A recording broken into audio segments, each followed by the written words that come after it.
Monsieur le Président, mes chers collègues, alors que la situation se dégrade de jour en jour au Proche-Orient, je voudrais démarrer mon propos par exprimer mon soutien au peuple iranien, libanais, israélien, ukrainien ou russe qui subissent aujourd'hui les conséquences des guerres des autocrates du monde entier.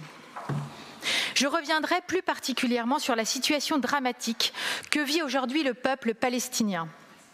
L'urgence de la situation génocidaire impose un cessez-le-feu immédiat et permanent et l'entrée de l'aide humanitaire dans la bande de Gaza.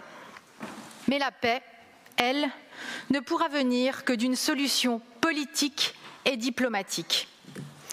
Le 4 juin dernier, mon parti, le Parti communiste français, organisait une initiative diplomatique internationale pour la paix avec l'Organisation de libération de la Palestine, l'OLP, une initiative que l'État français aurait dû prendre. Nous rappelions à cette occasion le droit inaliénable du peuple palestinien à l'autodétermination, à vivre en paix, en sécurité, dans le cadre d'un État souverain et démocratique aux côtés de l'État d'Israël. La paix ne pourra advenir sans l'application du droit international et la France a un rôle à jouer. Reconnaissance de l'État de Palestine sur la base des frontières de 1967 avec Jérusalem-Est pour capitale, application des arrêts de la Cour pénale internationale, fin des livraisons d'armes et de la coopération militaire avec l'État d'Israël, comme l'ont courageusement fait les dockers du golfe de Fos.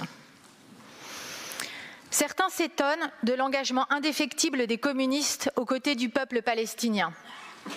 Mais pour paraphraser Nelson Mandela, c'est parce qu'ils pensent à tort que le problème de la Palestine a commencé en 1967 ou le 7 octobre 2023.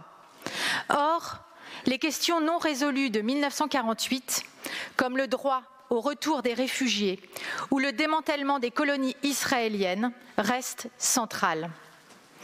Dire cela ne signifie pas ignorer la douleur du peuple palestinien durement frappé par les attaques du 7 octobre.